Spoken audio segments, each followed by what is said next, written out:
Assalamualaikum warahmatullahi wabarakatuh. Perkenalkan, saya atas nama Wade Nurla, NIM D1A1181125.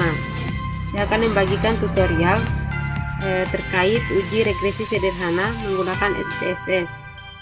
Kita ketahui bersama bahwa analisis regresi sederhana digunakan untuk memprediksi atau menguji pengaruh satu variabel bebas atau variabel independen terhadap variabel terikat atau variabel dependen.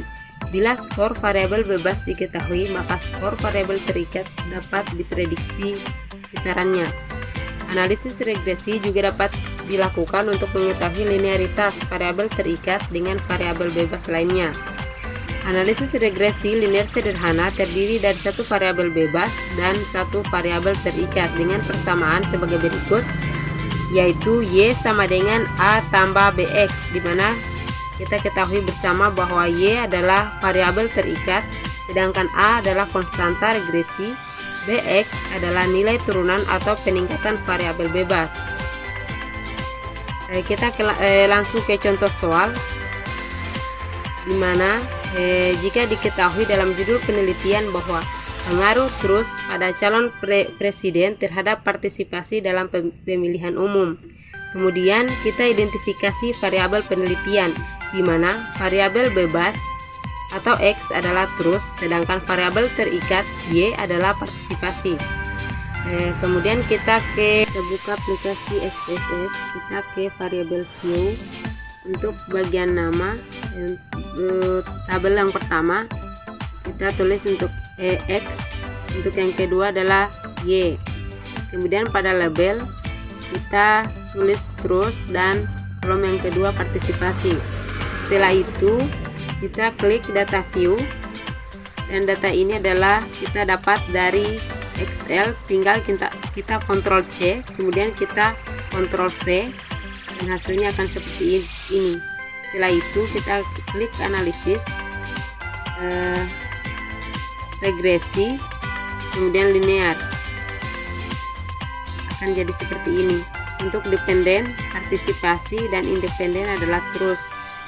Kemudian kita klik statistik,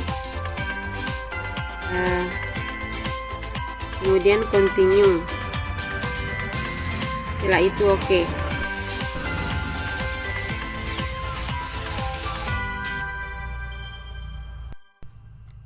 Dari output bagian pertama, variabel, tabel di atas menjelaskan tentang variabel yang dimasukkan atau dibuang dalam metode yang digunakan. Dalam hal ini, variabel yang dimasukkan adalah variabel nilai truth sebagai prediktor, dan metode yang digunakan adalah metode enter. Bagian pertama, pada variabel interit atau removed, tabel di atas menjelaskan tentang variabel yang dimasukkan atau dibuang dan metode yang digunakan. Dalam hal ini, variabel yang dimasukkan adalah variabel nilai truth. Yang ini prediktor, dan metode yang digunakan adalah metode enter. Ini. Kemudian pada model summary, untuk bagian yang kedua, yaitu menjelaskan besarnya nilai korelasi atau hubungan R hitung, yaitu sebesar 0,463, dan dijelaskan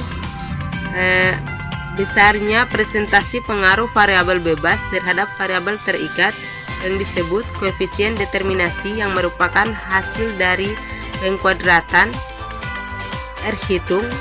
Ini dari output tersebut diperoleh koefisien determinasi R kuadrat sebesar 0,215,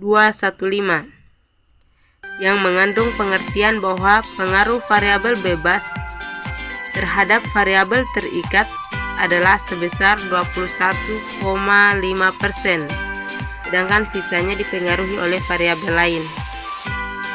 Kemudian untuk output bagian yang ketiga, yaitu ANOVA, pada bagian ini menjelaskan apakah ada pengaruh yang nyata atau signifikansi antara variabel truth X terhadap variabel partisipasi atau Y.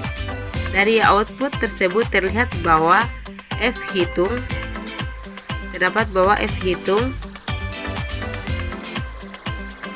sama dengan 13,951 dengan tingkat signifikan atau probabilitas 0,00 lebih kecil dari 0,05, maka model regresi dapat dipakai untuk memprediksi variabel partisipasi.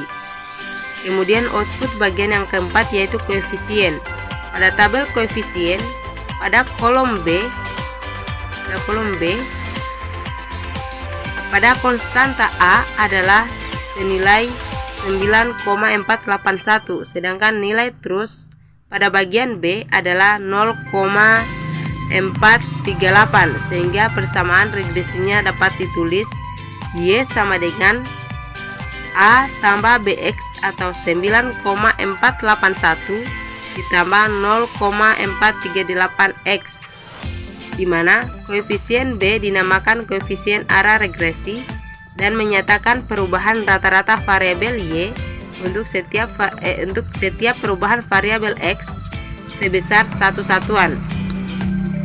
Perubahan ini merupakan pertambahan bila B bertanda positif dan penurunan bila B bertanda negatif, sehingga dari persamaan tersebut dapat diterjemahkan bahwa konstanta sebesar 9,481 menyatakan bahwa jika tidak ada nilai terus, maka nilai partisipasi sebesar 9,481. Untuk koefisien regresi X sebesar 0,438 menyatakan bahwa setiap penambahan satu nilai terus, maka nilai partisipasi bertambah sebesar 0,438. Mungkin itu saja yang dapat saya sampaikan. Lebih dan kurangnya mohon dimaafkan. Wassalamualaikum warahmatullahi wabarakatuh.